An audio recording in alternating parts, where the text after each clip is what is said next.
Hi guys, welcome to another Brushmaster video. This is another episode of our colour theory series, but this one's a little bit different. So I thought what we try and do is it's a topic that a lot of people struggle with, and these are just some. These are not set theory as such. These are just some thoughts and ideas on how you can tackle certain problems. So today, guys, we're going to tackle black and white, two nightmare colours to paint that most people will tell you. And of course, if we look at our colour wheel, we get no guidance whatsoever. There's nothing we can use in the colour wheel that will help us here. But what we can do, there's one thing you can use with a colour wheel. I don't know if we've got it on here. But what you'll find is what we normally look in a colour wheel is at the start of maybe red violet, like there. We'd normally say this side we're moving into what we would call warm colours, and this side is more cold colours. So what we can do with black and white, we can use temperature. We can use the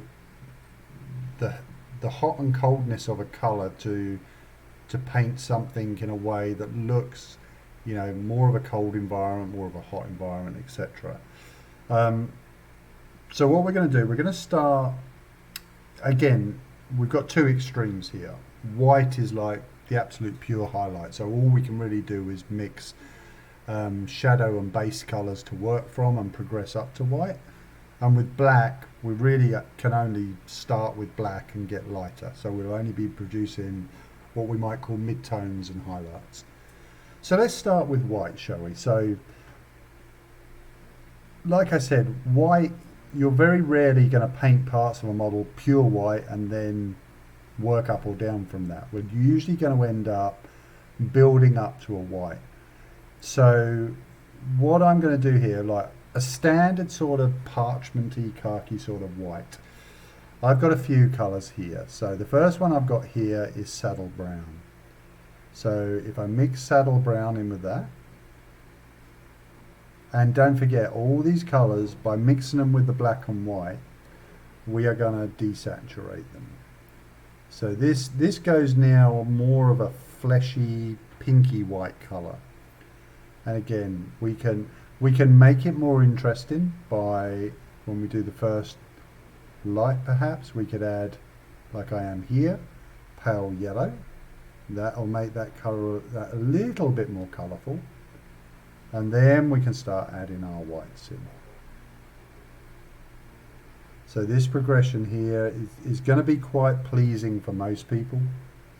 You may use this sort of progression on very pale skin, white elements of clothing, tabards, cloths, etc.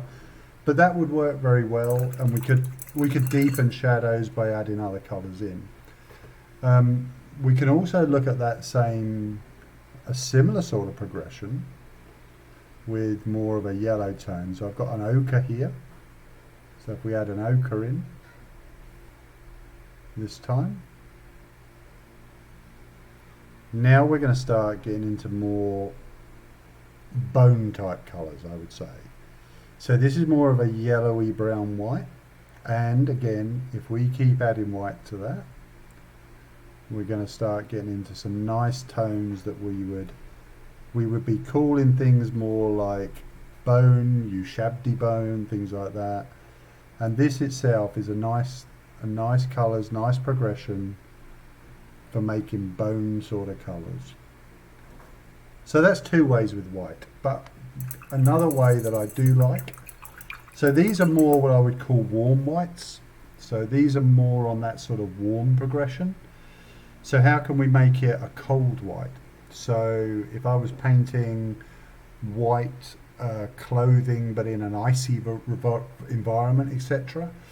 So what I would do here is I would take my white and I would start adding in a little tiny bit of blue.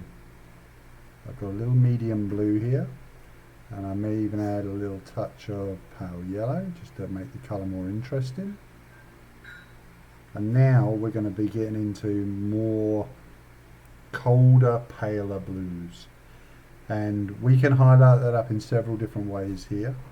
We can make that colour much more interesting by adding a little bit of yellow to it, as well as our white.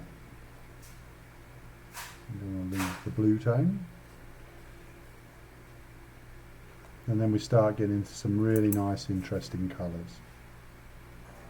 And the culmination would be getting as close to white as we could, which would be something more along those lines. So again, that's another way with white. We could also do a white, as I've said before, neither hot nor cold, but something that perhaps, I always try to imagine environments when I'm painting things. So if we were painting something in a forest setting, I've got a very desaturated green here, intermediate green, which is going to create a really nice greeny white. And again, we can go darker or lighter if we like, but imagine this very much if you've got like woodland elves or something like that and you want white elements of clothing. We can certainly add these sort of whites and we'll build up to a nice, very bright, a white tone with like a touch of mint or a touch of green. So these are some ways that you can make white more interesting. Certainly if you add black to white, of course the other thing I'm not covering here, and I think everyone knows this, is white and black are obviously going to make levels of grey. The one thing you can do, I will touch on this slightly, but I'm not going to overdo it because this is just something I do which I find more interesting. Alright, so if we want to make a grey, what we can do, because grey on its own, it's very boring, you know, it's just black and white and you can just go up and down, look, it's very boring. But one thing you can do, and I do this with steel and MM a lot, but we'll see how it goes from here. If you add a brown, a very desaturated brown, and I've got chocolate brown here, to that colour, alright, we are going to get a grey. So this is a grey.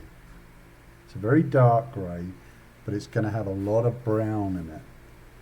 And if we then start highlighting up from there, we get a very sort of, one of the colours this is working towards, which reminds me of, is warm grey. And that really is created by adding these third colour into black and white. So here we're getting into a very nice warm grey. But as I said, you know, painting just black and white grey is very dull, very lifeless.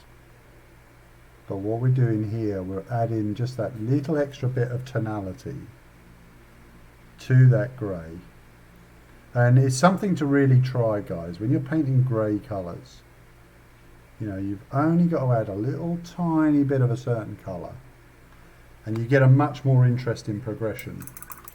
You know, I'm not going to do it here, but if you did that side by side with equal amounts of just grey, you know, black and white, and then black and white and brown, you would see a significant difference. And this makes grey tones look much more interesting. Okay, so what do we do with black? How do we tackle black? So with black, what I like to do with a black is I don't start with black. I always like to have room on a miniature where I can add a shadow colour where I need a bit more depth. So if I paint something black, there's just no room there, nowhere I can go. I'm just going to get one of my other colours as well, which also works really well. So when I paint a black, again, there's different types of blacks I find that can work in different situations.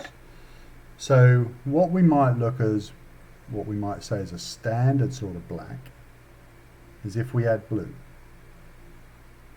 Alright, so I want to add enough blue so I can just about see a blue tint in the colour. Now, there is actually quite a bit of blue in there, but if I start with this, it's probably not going to look too different when it dries, but there is definitely quite a bit more blue in that. And if we keep adding blue, we end up with these really nice highlighted colours for the black. And again, on camera, I apologise, you might not be able to see a lot of difference here. I'll try adding a lot more blue. So most of these colours, because we're starting from black, it's gonna look like just levels of grey, more so than white, because we want black to be really the predominant colour here, to read as black. But these progressions, and what I'm thinking of, this would be like if I was painting, you know, a sci-fi unit with, you know, black armor or black cloth sort of thing, and that's about your highlight color right there. Now I apologize if it doesn't look very good on camera, but it's a lovely progression through like a very dark blue all the way through to it's still a dark blue, but it's a really nice blue that could be used as highlights. And again, there's other methods we can use here. So again, if I take that black, so if we want to get something slightly more cool, a bit kooky, we can add things in now. So a little bit, again, a little bit more maybe sci-fi. I've got to try and mix that up so you can actually see the colours, so I apologise for this. But when we start going into these sorts of tones, now we're getting a sort of a real reddish black. But what I'm using here is laser magenta. And it creates a grey, but it's definitely warmer. It's a much warmer grey than the one I've just painted. And again, you can just keep adding these colours in to produce your highlights. Now, final highlights, you can go almost to the pure magenta for, you know, very light, you know, spot highlights, little pop colours. But building this way, it takes a long time to go through the progression because black is a very hard colour to alter. But if we keep going, we start getting more and more pinky greys.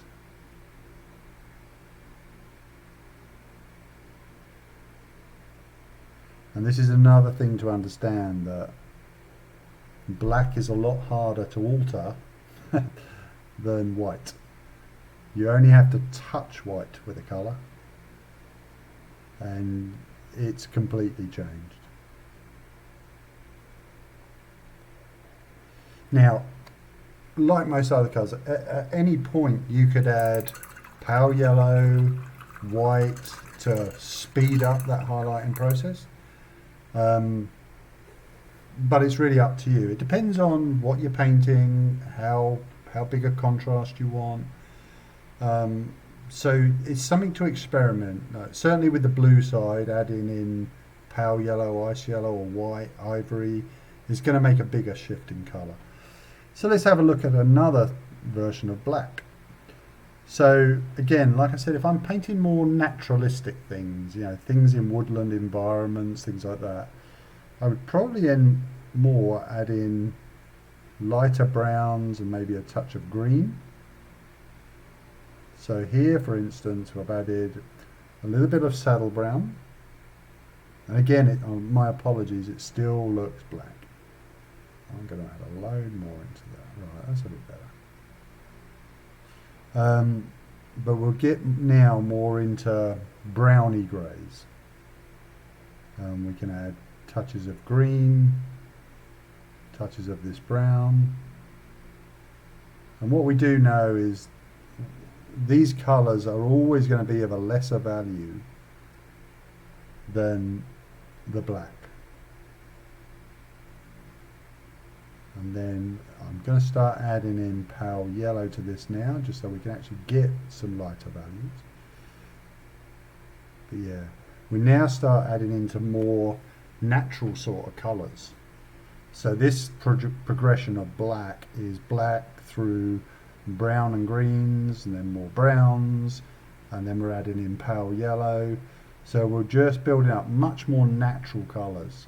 You know, I'd be saying these two top colours are more on that sort of sci-fi spectrum and cold blacks. You know, this definitely smacks of sci-fi clothing, uniforms, etc. And the same with this, maybe, you know, more down the cyberpunk type route.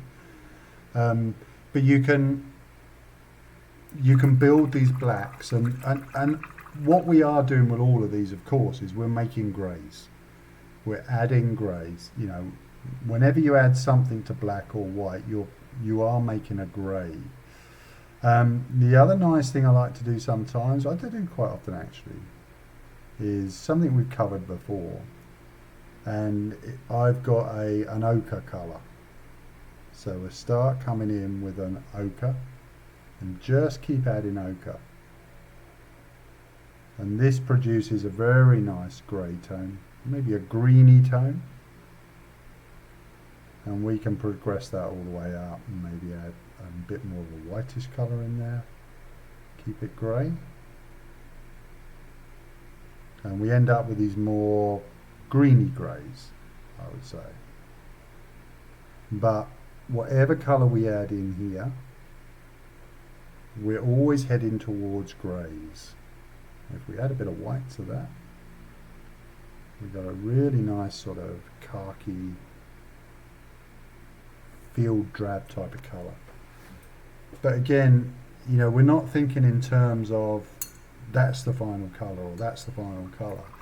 We're trying to paint something to represent black. And like I've said before, we're trying to think of the environment we're painting in. So if you paint black in, like I've said, a woodland setting, you really want to be adding greens, browns to tone that black, to make it fit the environment. You know, if we're painting something that's on a derelict spaceship, you know, we're probably going to go more to these magenta blue colours to keep it very cold and very, you know, set in its environment. So there you go, guys. It's gone on a bit longer than I thought again, but that is just a brief overlook of white and black. There's a lot more you can do with these two.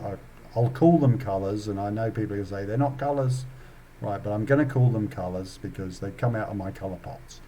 But yeah, there's a lot more we can do with those, so experiment with those, make your whites and blacks interesting. Okay, let me know what you think in the comments below, guys, and if there's any other things you'd like me to do in this series. So thanks for watching, and I'll see you next time.